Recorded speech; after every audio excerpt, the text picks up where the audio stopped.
All right, guys. Hey. So, look, now I want to introduce to you a good way to find the greatest common factor. All right, there are several ways that we can do this. So, if I have the numbers, let's see, if I have the numbers 8 and 12, and your question is, what is the greatest common factor?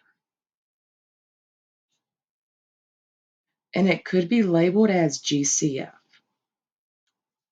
Now, I'm going to help you come up with a good way to do that. There are several ways. One of our ways, we have what's called the rainbow method.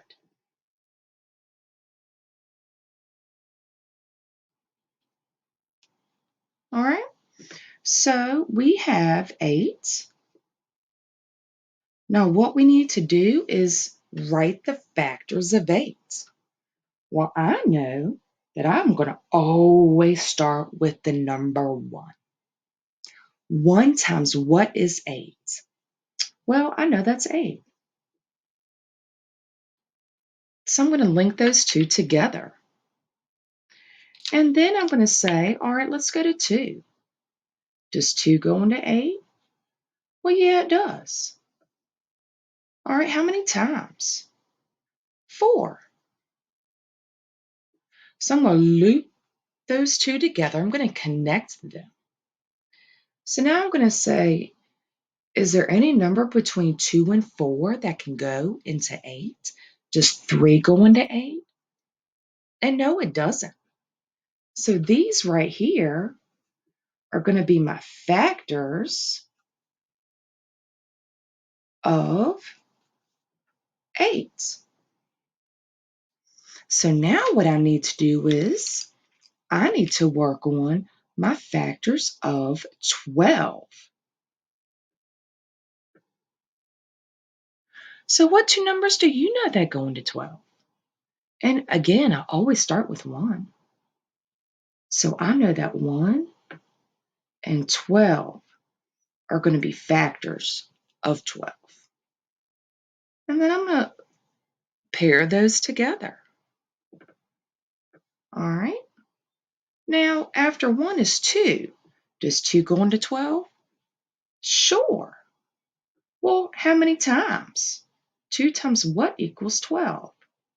Well, I know that is 6. All right, so then I'm going to loop those together. 2 and 6. All right, and then I'm going to think, are there any other numbers that are going to go into it? What's after 2? Well, I have 3. And does 3 go into 12? Sure does. How many times? Well, I know that 3 times 4 equals 12. And then I'm going to match those together. So I get my rainbow. So right here, these numbers, 1, 2, 3, 4, 6, 12, these are going to be factors of 12. So now what I need to do is I need to look at this data set that I have right here for the 8 and for the 12. And then I need to think, well, what is the biggest number that they both have in common? So I'm going to look. Sure, they have 1 in common. They have 2 in common. So they have 1, 2, no 3. They have 4 in common. No 6, no 12, no 8. So the numbers they have in common are 1, 2, and 4. Well, now I want to know the greatest. And the greatest number that they have in common is the 4. So here, my GCF is going to be 4. Now, this is going to come in handy when I have a fraction that's maybe 8/12 and I need to simplify that.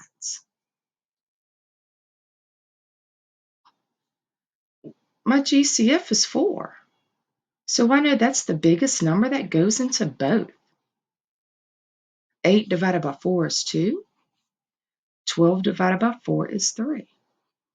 So then it helps me simplify my fraction at an easier rate. Okay? Now, that's the rainbow method. Now, I believe the way we taught you in the 4th grade was the T-chart method.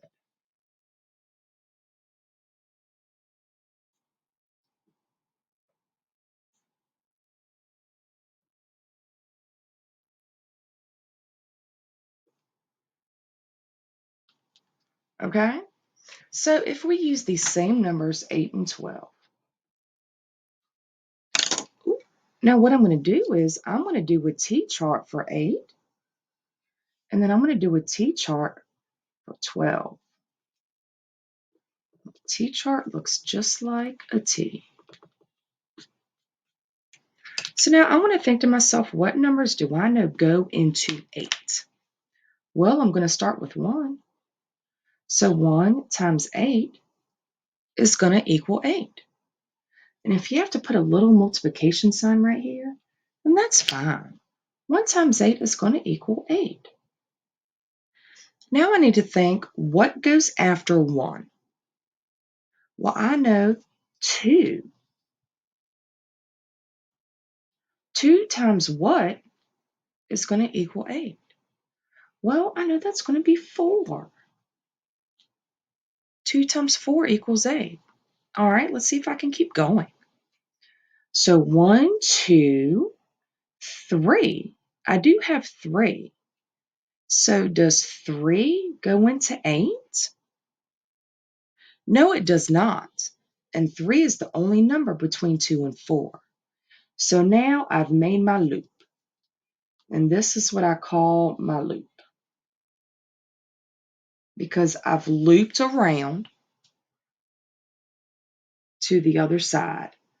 This side is going to go up in numbers, even though it's a down arrow.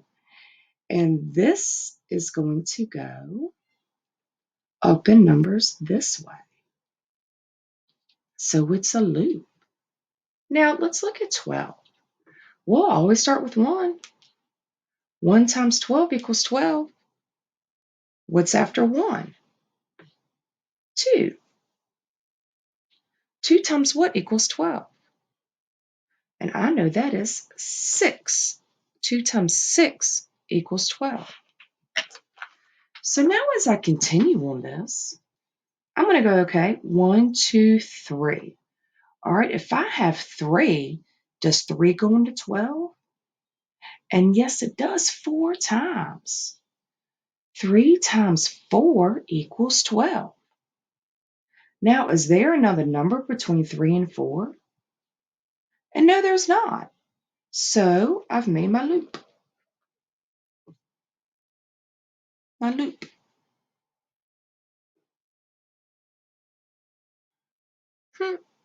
So now what I need to do is, I can circle the numbers that I have in common.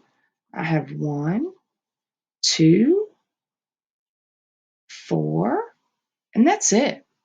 So the numbers I have in common are 1, 2, and 4. Well, I want to know my greatest.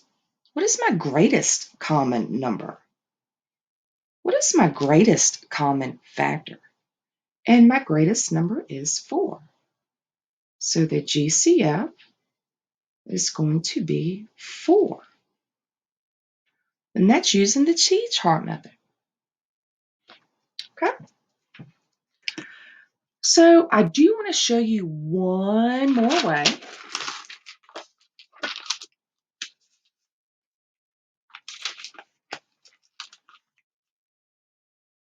All right, so now this way is one of the most simple ways to find various things that you need to find. Now, I did introduce this to you as the ladder method.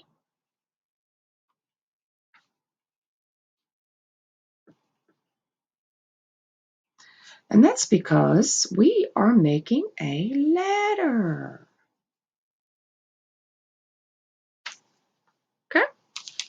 Let me do the same numbers. I'm going to have 8 and 12.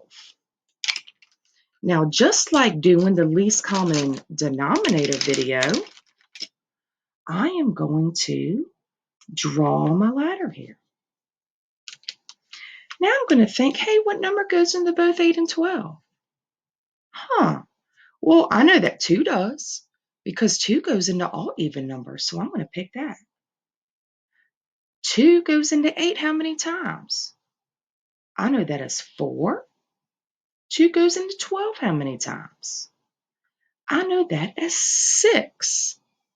Now, are these prime or are they composite? And they're composite. Since both are composite, I need to keep going.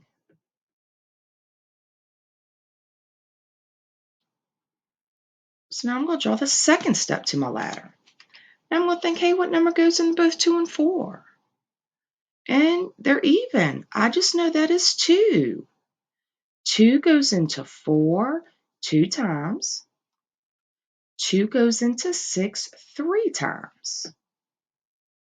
Now, are these both prime or are they composite? 2 is the only even prime number, and 3 is a prime number. So I can't keep going anymore. They're both prime. Now, in order to find my greatest common factor,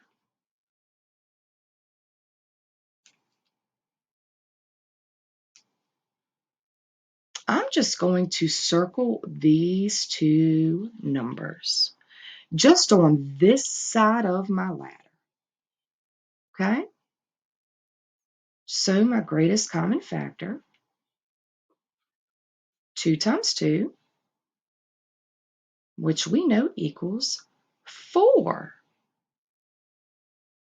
So my greatest common factor is going to be 4. Pretty cool, huh? And we could do one more if you like.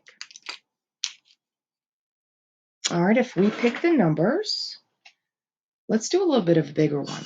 Let's do 12 and 24.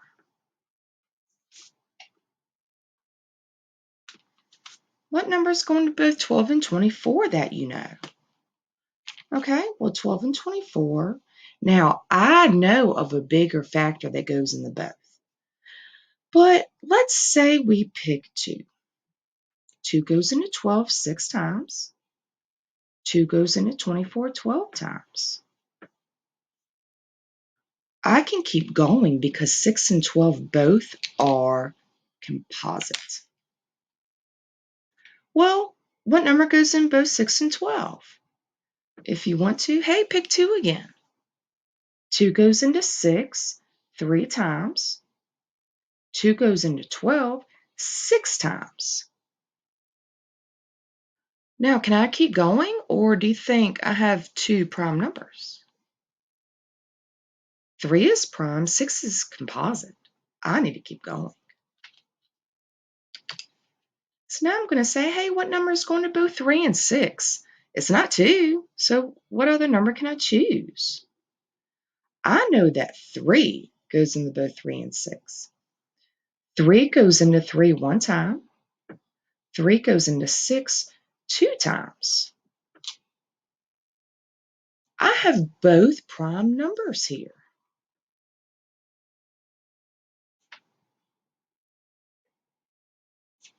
I cannot keep going. So what I need to do now in order to find my GCF is I'm just going to circle the numbers that are on the side of the ladder. And that is going to be 2, 2, and 3. And I'm going to multiply these together. So 2 times 2 times 3. 2 times 2, 4, times 3, it's going to be 12. So now I know that my greatest common factor equals 12. Cool. And that is how you use your ladder method to find your greatest common factor. That is also how you can use the rainbow method or the T-chart method. So I've shown you 3 different ways. So what I want you to do is, find the one that works best for you, because the same one does not work for everybody. So definitely choose what is best for you. And then, rock out with it. Start finding your GCF all over the place. All right, guys, y'all take care now.